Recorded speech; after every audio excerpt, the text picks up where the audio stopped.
ಯಾವಾಗ ಮಹಿಷಾಸುರ ಒಬ್ಬಂಟಿಗನಾದ ಇಡೀ ದೇವಾನು ದೇವತೆಗಳೆಲ್ಲರೂ ಸಂತೋಷ ಆಗದೆ ಲಕ್ಷ್ಮೀ ದೇವಿಯೇ ಮಹಾದೇವಿಯೇ ಮಹಿಷಾಸುರನನ್ನ ಸಂಹಾರವನ್ನ ಮಾಡು, ನಮ್ಮನ್ನ ನೀನು ಕಾಪಾಡು ಎಂದು ಜಯಕಾರವನ್ನ ಹಾಕುತ್ತಾರೆ ದೇವಾನು ದೇವತೆಗಳು. ಜಯಲಕ್ಷ್ಮಿ ಎಂದು ಜಯಕಾರವನ್ನ ಹಾಕ್ತಾರೆ. ಇತ್ತ ಕಡೆ ಮಹಿಷಾಸುರನಿಗೆ ತನ್ನ ಮತ್ತು ಸೈನ್ಯ ಬಳಗವು ಸಹಿತವಾಗಿ ಜಯಕಾರ ಹಾಕ್ತದೆ. ಯಾವಾಗ ಮಹಿಷಾಸುರ ಒಬ್ಬಂಟಿಗನಾದ ಪ್ರಳಯ ಕಾಲದ ರುದ್ರನಂತೆ ಅರ್ಪಣವನ್ನ ಮಾಡುತ್ತಾ ಇದ್ದಾನೆ. ಏನಿದು ಆಶ್ಚರ್ಯ! ಒಂದು ಹೆಣ್ಣಿನಿಂದ ಇಡೀ ನಮ್ಮ ರಾಕ್ಷಸರ ಕುಲವೇ ಸಂಹಾರ ಆಗಿ ಹೋಯಿತು. ಯಾವ ಹೆಣ್ಣು ನಾವು ಬೆಳೆದಿದವರೇ ನನಗೆ ಗೊತ್ತಾಯಿತು ಎಂದು ಮಹಿಷಾಸುರ ಆರ್ಭಟವನ್ನ ಮಾಡುತ್ತಾನೆ. ಗುಡ್ಡಗಳನ್ನ ಕಡಿದು ಉರುಳಿಸ್ತಾನೆ. ಏನೆಲ್ಲ ಗುಡ್ಡಗಳನ್ನ ಕಡಿದು ಉದುರಿಸುತ್ತಿರುವಂತಹ ಸಂದರ್ಭದೊಳಗ ರಣರಂಗದೊಳಗ ಯುದ್ಧಕ್ಕೆ ಬರುತ್ತಾನೆ. ನೂರಾರು ಅಕ್ಷೋಹಿಣಿಗಳನ್ನ ಕರೆದುಕೊಂಡು ರಣರಂಗದೊಳಗ ಯುದ್ಧಕ್ಕೆ ಬಂದ. 100 ಅಕ್ಷೋಹಿಣಿಗಳ ಸಮೇತವಾಗಿ ರಣರಂಗದೊಳಗ ಬಂದು ದೇವಿಗೆ ಬುದ್ಧಿಗೆಯನ್ನಾಗುತ್ತಾನೆ. ಇಷ್ಟು ದಿನಗಳ ಕಾಲ ನನ್ನ ಎಲ್ಲ ಸೈನ್ಯ ಬಳಗವನ್ನ ನಾಶವನ್ನ ಮಾಡಿದೆಯಲ್ಲ, ಇದು ನನ್ನ 100 ಅಕ್ಷೋಹಿಣಿ ಸೈನ್ಯ ಬಳಗದ ಜೊತೆ ಯುದ್ಧಕ್ಕೆ ರಣರಂಗದೊಳಗ ಬಂದಿದ್ದೇವೆ. ನನ್ನ ನಾಶವನ್ನ ಮಾಡದೆ ಹಾಗೇ ಹೋಗುವುದಿಲ್ಲ. ಮತ್ತೆ ಬಾಣಗಳನ್ನ ಬಿಡುತ್ತಾ ಆನೆಗಳನ್ನ ರಥಗಳನ್ನ ಏರಿ ದೇವಿಯ ಜೊತೆ ಬಾಣದ ಮಳೆಗಳನ್ನೇ ಏರಿತಾನೆ. ಆದರೂ ಸಹಿತವಾಗಿ ದೇವಿ ಹಂಚುವುದಿಲ್ಲ, ಅಳುಕುವುದಿಲ್ಲ. ಇಡೀ ನಿನ್ನ ಬಳಗಕ್ಕೆ 40 ಗಂಟೆಗಳು ಅಲ್ಲದೆ ನಿನ್ನನ್ನು ಸಹಿತವಾಗಿ ಜೀವದಾನವು ಮಾಡುವುದಿಲ್ಲ. ನಿನ್ನ ಸಂಹಾರವನ್ನ ಮಾಡಿದ ಬಳಿಕ ನಾನು ಮುಂದೆ ಹೋಗುವೆ, ಅಲ್ಲಿ ತನಕ ಹೋಗುವುದಿಲ್ಲ. ನನ್ನ ಜೊತೆಯಾಗಿ ನೀನು ಮಾತುಗಳನ್ನು ಆಡುವೆಯ? ಕೇವಲ ಒಂದು ಹೆಣ್ಣು ನನ್ನ ಜೊತೆ ಮಾತುಗಳನ್ನು ಆಡುವೆ ಎಂದ ಬಳಿಕ ನನ್ನ ಬಾಣಗಳನ್ನು ಬಿಡುತ್ತೇನೆ. ಈ ಬಾಣದ ಹೊಡೆತಗಳನ್ನ ನೀನು ತಪ್ಪಿಸಿಕೊಂಡು ನೋಡೋಣ ಅಂತ ಹೇಳ್ಕೊಂಡು ಕಾರ್ತಿಕದಿಂದ ಯುದ್ಧವನ್ನ ಮಾಡುತ್ತಾ ಇದ್ದಾನೆ. ದೇವಿಯ ಜೊತೆಯೊಳಗ ಚಂಡ್ ಇದೆ. ಇದನ್ನ ಯುದ್ಧವನ್ನ ಘೋರವಾಗಿರ್ತಕ್ಕಂಥ ಯುದ್ಧವನ್ನ ದೇವಾನು ದೇವತೆಗಳು ಮಾಡುತ್ತಾರೆ. ಗರ್ಭಿಣಿಯರೆಲ್ಲ ಅವರ ಗರ್ಭಪಾತಗಳು ಹಾಗೆ ಹೋಗ್ತಾ ಇದ್ದಾವೆ. ಮಹಿಷಾಸುರನ ಅರ್ಪಣಕ್ಕೆ ಗುಡ್ಡಗಾಡುಗಳನ್ನ ಕಡಿದು ಪುಡಿಯನ್ನ ಮಾಡಿ ರಣರಂಗದೊಳಗ ಗುಡ್ಡಗಳನ್ನ ಉಳಿಸ್ತಾ ಇದ್ದಾನೆ. ಯುದ್ಧರಂಗದೊಳಗ ದೇವಿಯ ಮೇಲೆ ಗುಡ್ಡಗಳನ್ನ ಪುಡಿಯಾಗಿ ಮಾಡಿ ಹಾಕಿಲ್ಲ. ಪುಡಿ ಹಾಕಿದಾಗ ದೇವಿಯ ಮೇಲೆ ಗುಡ್ಡಗಳನ್ನ ಉಳಿಸಿದರು ಸಹಿತವಾಗಿ ಆ ದೇವಿ ಗುಡ್ಡಗಳಿಂದ ತಪ್ಪಿಸಿಕೊಳ್ಳುತ್ತಿದ್ರು. ಬಾಣಗಳನ್ನ ದೇವಿಯ ಮೇಲೆ ಹೊಡೆದಿದ್ದ ಆ ಬಾಣಗಳನ್ನು ಸಹಿತವಾಗಿ ತಪ್ಪಿಸಿಕೊಳ್ಳುತ್ತಿದ್ದ ಹೊರತಿದ್ರು ಮಹಿಷಾಸುರ. ದೇವಿ ಸಹಿತವಾಗಿ ತನ್ನ ಹೊಡೆತಗಳಿಂದ ತಪ್ಪಿಸಿಕೊಳ್ಳುತ್ತಿದ್ರು. ಅನಂತ ರೀತಿಯಿಂದ ಇತ್ತ ಕಡೆ ಮಹಿಷಾಸುರ, ಇತ್ತ ಕಡೆ ದೇವಿ ಯುದ್ಧವನ್ನು ಮಾಡುತ್ತಾ ಇದ್ದಾರೆ.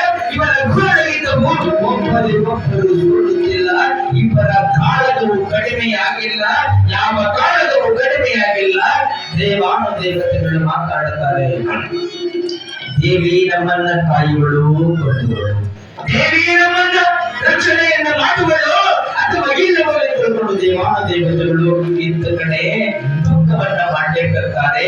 ರಾಕ್ಷಸನ ಕಡೆ ಇರ್ತಕ್ಕಂಥ ಸೈನ್ಯ ಬಳಗ ದೇವಿಯನ್ನ ಸಮಾಜವನ್ನ ಮಾಡಿ ಎಂದು ಮಹಿಷಾಸುರನಿಗೆ ಜಯಕಾರವನ್ನ ಹಾಕ್ತಾ ಇದ್ದಾರೆ. ಅತ್ತ ಕಡೆ ರಾಕ್ಷಸನ ಕುಲ. ಈ ರಾಕ್ಷಸರ ಕುಲದ ಜೊತೆಯೊಳಗ ಒಂದು ಸಾರಿ ಮುಷ್ಟಿಯುದ್ಧ ಯುದ್ಧವನ್ನ ಮಾಡ್ತಾ ಇದ್ರು ದೇವಿ ಮತ್ತು ಮಹಿಷಾಸುರ. ಒಂದೊಂದು ಸಾರಿ ಕಟ್ಟಿಗೆಗಳಿಂದ ಯುದ್ಧವನ್ನ ಮಾಡುತ್ತಿದ್ರು. ಒಂದೊಂದು ಸಾರಿ ಶಿವನ ತ್ರಿಶೂಲವನ್ನು ತೆಗೆದುಕೊಂಡು ದೇವಿ ಯುದ್ಧವನ್ನ ಮಾಡುತ್ತಿದ್ರು. ಅವಸರವಾಗಿ ಪಂಚಿಗಳನ್ನ ತೆಗೆದುಕೊಂಡು ದೇವಿ ಜೊತೆ ಯುದ್ಧವನ್ನ ಮಾಡುತ್ತಾ ಇದ್ದರು. ಆದರೆ ಇತ್ತ ಕಡೆ ಮಹಿಷಾಸುರ ಸೋಲುತ್ತಿಲ್ಲ, ಇತ್ತ ಕಡೆ ದೇವಿ ಸೋಲುತ್ತಿಲ್ಲ. ಒಂದೊಂದು ಸಾರಿ ಇಡೀ ಭೂಮಂಡಲದ ಮೇಲೆ ತಮ್ಮ ಇರುವರ ಮನ ಕಾಲುಗಳನ್ನು ನಚ್ಚಿ ಇಬ್ಬರು ಒಂದು ಸಾರಿ ದೇವಿ ಗುದ್ದುತ್ತಿರುತ್ತರು, ಒಂದು ಸಾರಿ ಮಹಿಷಾಸುರ ಗುದ್ದುತ್ತಾ ಇಲ್ಲ. ಆದರೂ ಸೋಲುತ್ತಿಲ್ಲ. ಇವರಿಬ್ಬರ ಕಾಳಗ ನೋಡಲಿಕ್ಕೆ ಯಾರಿಂದಲೂ ಸಾಧ್ಯವಾಗುತ್ತಿಲ್ಲ. ಯಾವಾಗ ರಣರಂಗದೊಳಗ ಮಹಿಷಾಸುರ ಸೋಲಲಿಲ್ಲವೋ ಇತ್ತ ಕಡೆ ದೇವಿಗೆ ಚಿಂತೆ ಆಯಿತು. ದೇವಾನು ದೇವತೆಗಳು ದೇವಿಗೆ ಹೇಳ್ತಾರೆ, ದೇವಿ ಮಧುಪಾನವನ್ನ ಸೇವನೆಯನ್ನು ಮಾಡಿ, ಮಧುಪಾನವನ್ನ ಸೇವನೆಯನ್ನ ಮಾಡಿ ರಣರಂಗದೊಳಗ ಮಹಿಷಾಸುರನನ್ನ ನೀನು ಸಂಹಾರವನ್ನ ಮಾಡು ಎಂದು ದೇವಾನುದೇವತೆಗಳು ಹೇಳಿದಾಗ ದೇವಿ ಕುಳಿತುಕೊಳ್ಳುತ್ತಾಳೆ. ಬೆಳಗಿನಿಂದ ಯುದ್ಧ ಪ್ರಾರಂಭ ಆದರೆ ಸಾಯಂಕಾಲ 6 ಗಂಟೆಗೆ ಯುದ್ಧ ನಿಲ್ಲುತ್ತದೆ. ಮತ್ತೆ ಬೆಳಕದ ಬಳಿಕ ಮತ್ತೆ 6 ಗಂಟೆಯಿಂದ ಸಾಯಂಕಾಲ 6 ಅನೇಕ ವರ್ಷಗಳ ಗಟ್ಟಲೆ ಯುದ್ಧ ನಡೆದು ದೇವಿಗೆ ಮಧುಪಾನ ಕುಡಿದೆ ಅಂತೇಳಿ ದೇವಾನುದೇವತೆಗಳು ಹೇಳಿದರು. ಜಗತ್ತು ತಿಳ್ಕೊಂಡಾಗ ದೇವಿನೇ ಮಧುಪಾನ ಸರಾಯಿ ಕೊಡುದಲ್ಲ, ನಾವು ಕುಡಿಬೇಕಂತ ತಿಳ್ಕೊಂಡಾಗ ಜನರು ಬಹಳ ತಪ್ಪು ಇದೆಲ್ಲ. ದೇವಿ ಸರಾಯಿ ಮಧುಪಾನವನ್ನ ಸೇವನೆಯನ್ನ ಮಾಡಿಲ್ಲ. ದೇವಿ ಏನನ್ನ ಸೇವನೆಯನ್ನ ಮಾಡುತ್ತಾಳೆ ಮಧು ಅಂದ್ರೆ ಜೇನುತುಪ್ಪ. ಆ ಜೇನುತುಪ್ಪವನ್ನ ಸೇವನೆಯನ್ನ ಮಾಡಿ ದೇವಾನುದೇವತೆಗಳು ಹೇಳ್ತಾರೆ, ಆ ಅಮೃತವನ್ನ ಸೇವೆಯನ್ನ ಮಾಡಿದರೆ ನನಗೆ ನಮ್ಮೆಲ್ಲ ದೇವಾನುದೇವತೆಗಳ ಶಕ್ತಿ ನಿನ್ನೊಳಗೆ ಬರುತ್ತದೆ. ನಿನ್ನ ಶಕ್ತಿಯಿಂದ ದೇವಿ ಮಹಿಷಾಸುರನ ಸಂಹಾರವನ್ನ ಮಾಡೋದು ತಿಳ್ಕೊಂಡು ಇಡೀ ದೇವಾನುದೇವತೆಗಳು ಮಧುಪಾನವನ್ನ ಸೇವೆಗೆ ಕೊಡುತ್ತಾರೆ. ದಯವಿಟ್ಟು ಮಧುಪಾನ ಅಂತಂದ್ರೆ ನಾವು ತಿಳ್ಕೊಂಡೇವಿ, ಸರಾಯಿ ಅಂತ ತಿಳ್ಕೊಂಡೇವಿ. ದೇವಿ ಕೊಡೋದಲ್ಲ, ನಾವು ಕೊಡೋಣ ಅಂತ ಮರುಮೂರು ಮಾಡಿ ಕುಡಿದರಿ. ದೇವಿ ಕೂದಿಲ್ಲ, ಮಧುಪಾನವನ್ನ ಕೊಡೋದಳ.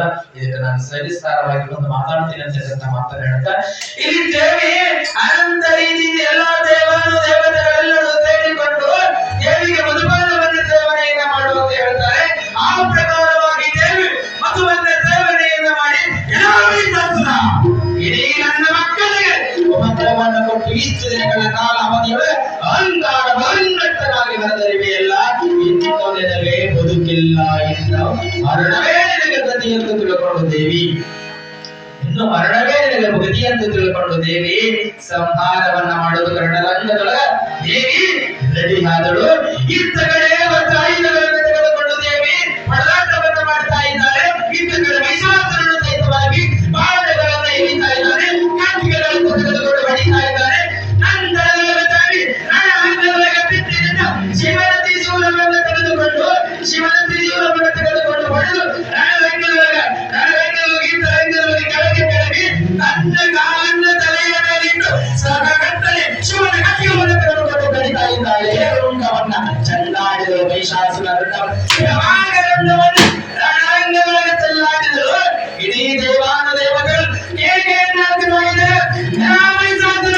ಸಮಾಜವನ್ನು ಇನ್ನು ಹೊಡೆಯುವುದಕ್ಕೆ ಬರುತ್ತದೆ.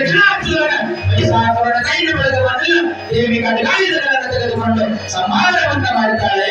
ನಂತರದೊಳಗೆ ದೇವಾನುದೇವತೆಗಳು ಜೈಕಾರವನ್ನ ಹಾಕಿದರು.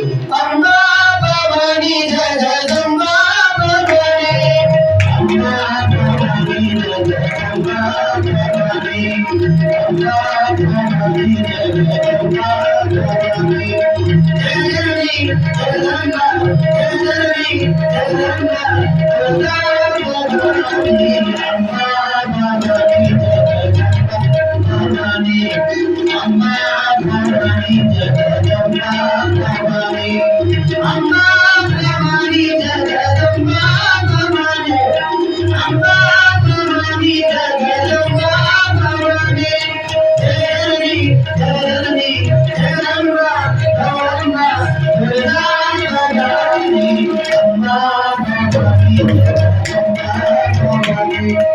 ಅಂಬಾ ಭವಾನಿ ಜಗದಂಬಾ ಭವಾನಿ, ಅಂಬಾ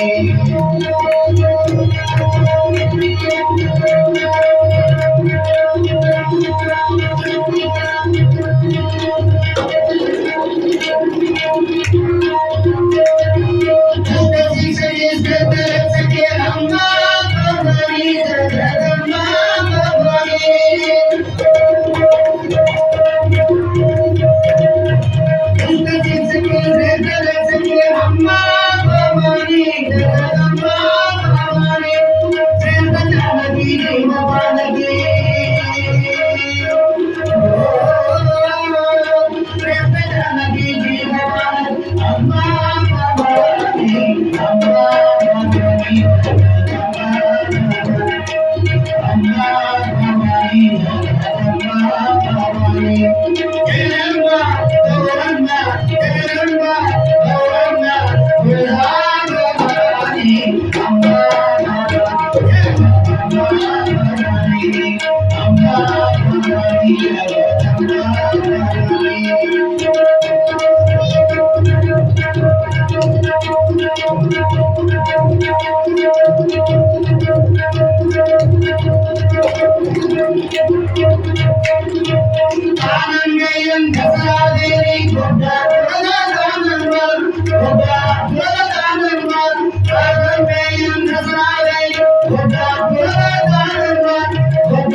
ಯಾವಾಗ ಮಹಿಷಾಸುರ ರಣರಂಗದೊಳಗ ಮಡಿದ ಇಡೀ ದೇವಾನ ದೇವತೆಗಳಿಗೆ ಖುಷಿ ಆಯ್ತು. ತಾಯಿ ಜಗದ ಒಂಬತ್ತನೇ ಅಧ್ಯಾಯ